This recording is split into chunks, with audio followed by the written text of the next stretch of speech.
All right, hey VC, I'm Jamie. Welcome back. We're back with another video. This time again, it's fresh vinyl finds for the month of June. Before we wrap up the month of June, these were vinyl albums, records that I picked up either online or at area thrift stores, area record stores, and from some of the record sellers and vendors in this area. So yeah, I got quite a stack of wax here. Hopefully, a little something for everybody. Hopefully, there's something you'll find of interest. First off, I bit the bullet and picked up the Beatles Mono Masters. This is the three album vinyl set. And interestingly, initially, I didn't know that this had been released back in 2009, but I'd seen several VC presentations about this album. And I was familiar with the Mono box set or Past Masters, but Mono Masters. And this is just a wonderful three album set. Now, interesting, when I picked this up, I ordered this online. This copy came from the UK, and so when it arrived, I actually had to pay duty on it, so it wasn't cheap, but it's well worth it. The Beatles Mono Masters, three album set. Starts off with Love Me Do. You get everything from I'll Get You, Wanna Hold Your Hand, Long Tall Sally, I'm Down, Day Tripper, Lady Madonna, Hey Jude, all in mono. Nice selection of the tracks from Yellow Submarine and then through to Let It Be, with also You Know My Name, Look Up My Number, that great fun Beatles B-side. Three album set, again, wonderful for the Beatles reissues. Trifold, wonderful packaging. Very nice 180 gram vinyl and nice lined inner sleeves like that.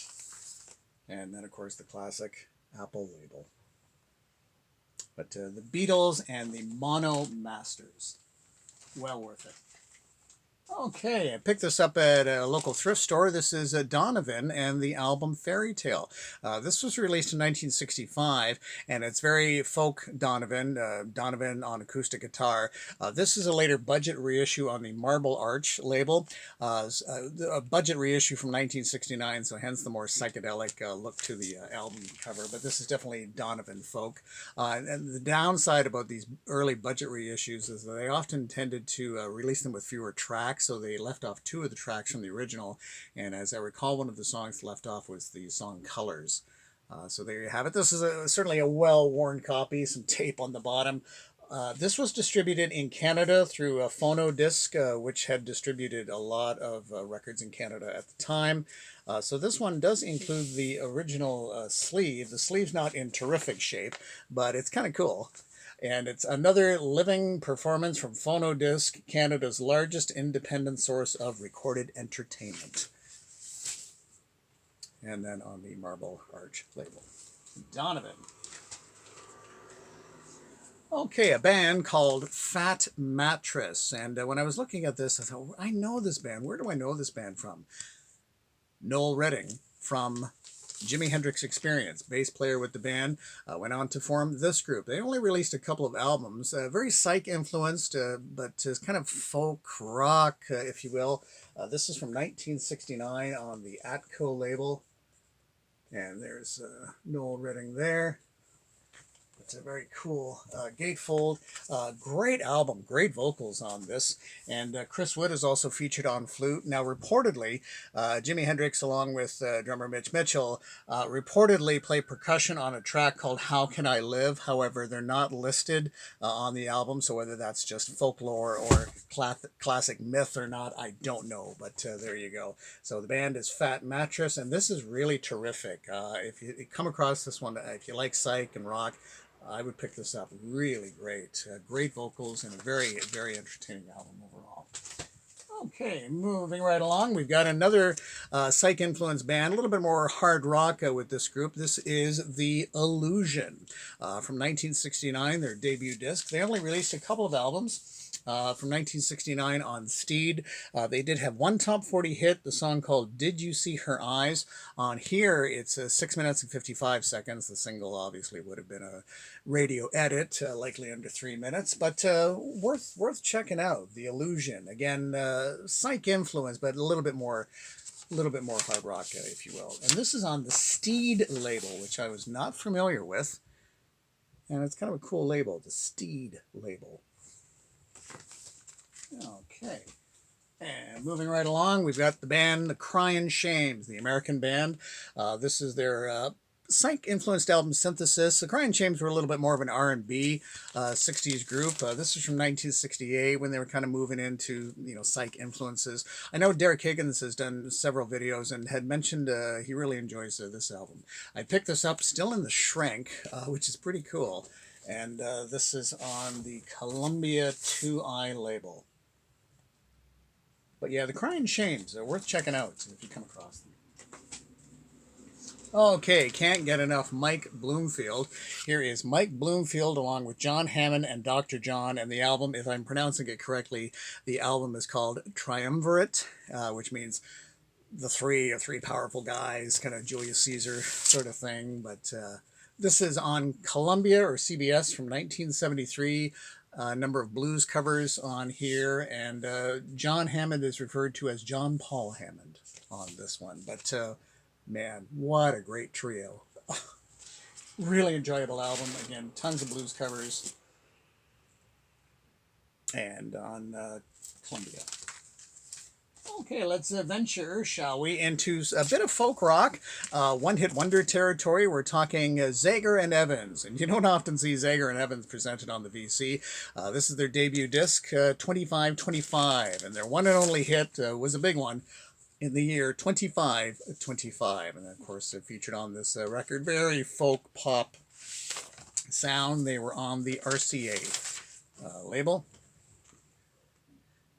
And I also picked up their other disc, even though it's self-titled. I think it's their third or fourth disc, also on the RCA. And it opens up as such. But really, their only big hit was in the year 2525. Very prophetic song that often rings true today, shall we say. And this one at least has the original RCA sleeve of other stuff you can buy, including the Monkey's Head, along with, of course, Perry Como, if you're interested in picking up some other albums, but on, of course, the classic RCA orange label. Okay, also picked up a couple of Allman Brothers Band albums. This is from their Arista years. The Allman Brothers Band, Brothers of the Road. And Dickie Betts still with the band. And this is from 1981 on Arista. Solid album. And on the Arista label.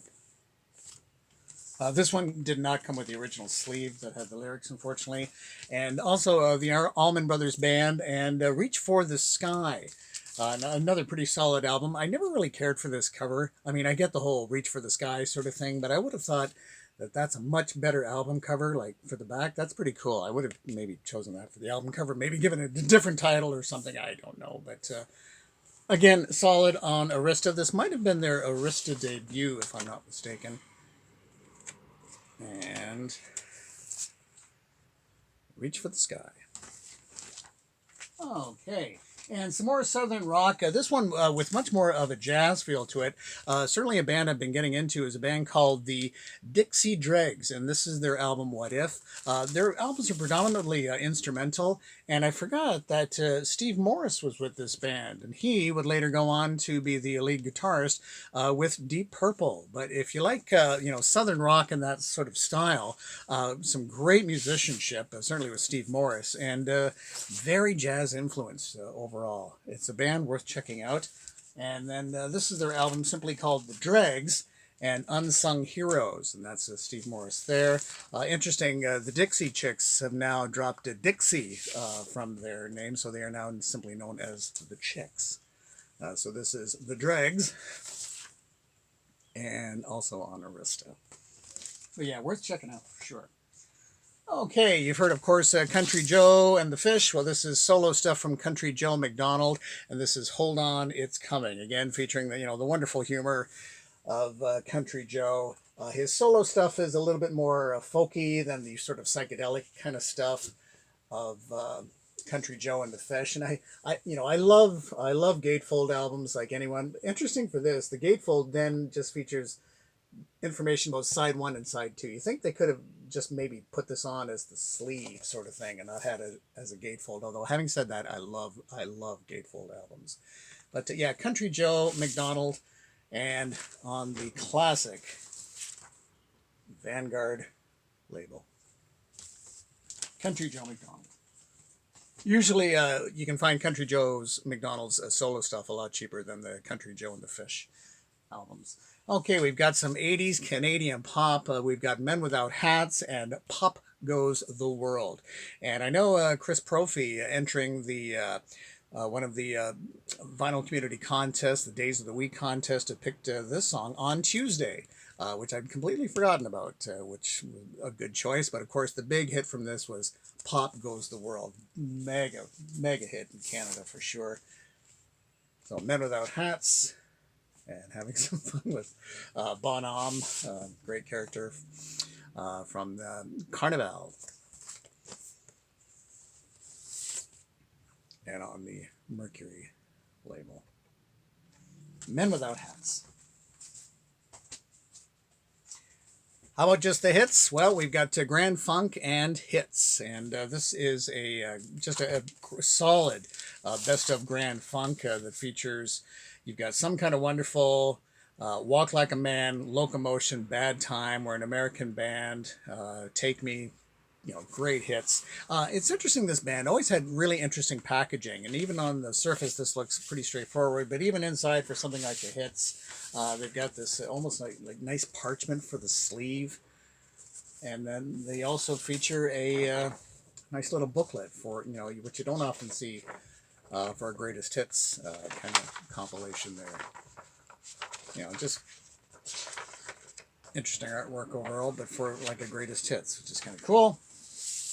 And then this on even the stylized label for the label, and this was on Capitol Records. Okay, now when we talk about the Kings, there's Albert King, B.B. King, but I am quickly becoming a big fan of Freddie King. This is Freddie King Sings. This is a 180-gram reissue, and I'm just loving Freddie King's sound. It's just a great sound. This was on Wax Time, and there's some of the track listings there. Now, of course, love Albert King, love B.B. King, but I'm becoming a fan of Freddie King. The more I hear Freddie, the more I like what I'm hearing. And this on the simply on the Wax Time label. Whoops, there we go. On the Wax Time label, Freddie King. Okay, a little bit more Canadian content. I've talked about the band Lighthouse. I was happy to come across this because I had picked up, this is a K-Tel album, yes, so this is Volume 2, the greatest hits of Lighthouse, but I had picked up Volume 1 at a thrift store a while back and thought, well, if I come across Volume 2, that'd be great, but it's not likely. What's interesting with this K-Tel album, that it was released in a few configurations. It was released as a double album and then as 2 separate volumes. So I had found Volume 1 and was lucky to stumble across Volume 2. And yes, it's K-Tel. The good thing is, for some of these K-Tel issues, when they would spotlight, say, like a Canadian band like Lighthouse or say like Gordon Lightfoot, they wouldn't fill it up with way too many tracks. That was the thing with K-Tel. Often you get 10 songs or more on each side, so they'd edit the songs down. They don't appear to have done that with this, as they only have like 5 songs a side. So it's a lot more, reasonable in that respect. But of course, featuring the great K-Tel label, K-Tel International. Gotta love it. Okay, we've got some more stuff for you. How about Phil Collins and the album But Seriously, as we're now kind of getting into the CD age, because this came out in 1989, and the CD has a few more songs than would have been able to fit on the LP to make it just one vinyl album. But having said that, when it wraps up with Eric Clapton's on guitar on I Wish It Would Rain Down, really terrific. Another Day in Paradise, a great track as well. This one not a gatefold, but sleeve there. And then the stylized on Atlantic Records. Phil Collins. Okay, we've got one of my favorites. Was thrilled to pick up the Blues Project. This is their debut disc live at the Cafe A Go-Go, of course, with Al Cooper, and Steve Katz. And this is on the Verve label. Now, it's interesting that it's on Verve Folkways on the label. But for this, there was some rebranding on here, because there's a sticker on the front and on the back that says instead the Verve Forecast label. But on the actual record, it is listed as Verve Folkways, and I do believe it comes with the original sleeve as well, with other stuff that you can pick up at the time. But oh, really enjoy that. And as part of their sort of Golden Archive series through MGM, which was a number of best ofs, including the Blues Project. So these are examples of some of the other best ofs. Again, sort of like budget issues, where you've got Wayne Newton, the Cowsills, Righteous Brothers, also Janice Ian, Tommy Edwards, the Gentrys, Hugh Masekela, Ian and Sylvia, and the Blues Project. So it's kind of a nice overview overall on the MGM label.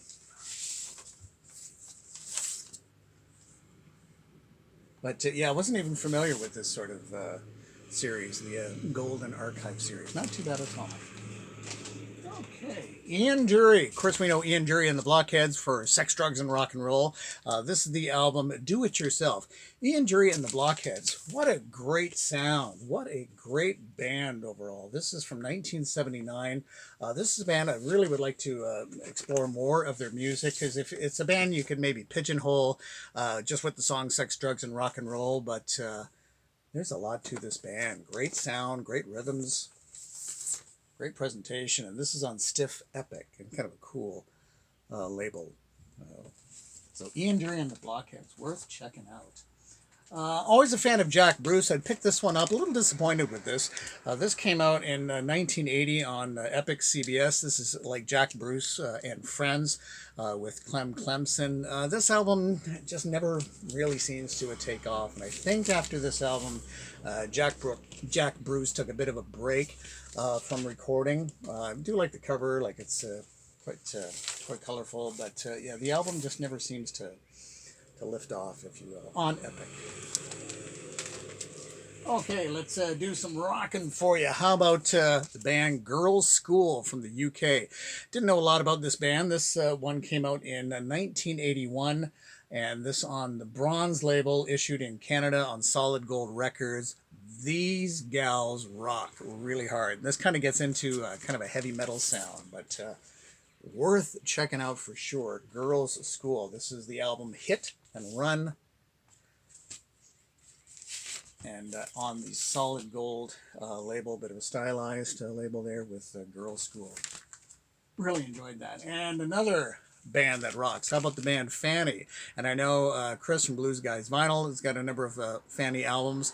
I've got a few now, and I think this was on Casablanca, but this was a later album from 1974, and I believe one of the sisters had already left the band. This still has Gene Millington on bass, but worth checking out for sure. Fanny. This group would often do a number of covers. On this one, they do a cover of Let's Spend the Night Together. And usually you can find their albums fairly reasonably priced, for sure. And this one on the Casablanca label and the original Casablanca label there. But Fanny. And the name of this album is Rock and Roll Survivors. Okay. Some prog rock for you this time. This is Family and Anyway. And I don't often see Family records. They seem to be few and far between, at least for this area, to find them. But boy, is this just a terrific proggy album. And on United Artists. And this, again, is just a United Artists sleeve that tells you other albums that you can pick up in both the instrumental, vocal, original soundtrack and motion picture themes, country and western, jazz, and Latin. And there you go on the United Artists label. But Family, great band. Okay, a little bit more Canadian content. This is Doug and the Slugs, and I was missing this album. Was happy to come across it with the fun title of Cognac and Bologna, or Bologna, depending how you want to pronounce it. But Doug and the Slugs, very appetizing cover there. Too Bad was a big hit from this, as we've talked about. Doug and the Slugs, just a fun band, had a ton of Canadian radio hits. And yeah, I was happy to come across this one, original sleeve, with slug sound enhancers. The directions cut out along the dotted line, hand paint using a 4-inch brush, and green exterior enamel, nail or stapled to side of head. And so They've got the pictures there for your slug sound enhancers. Oh, these guys having so much fun. Cognac and bologna. And Doug and the Slugs. There you go.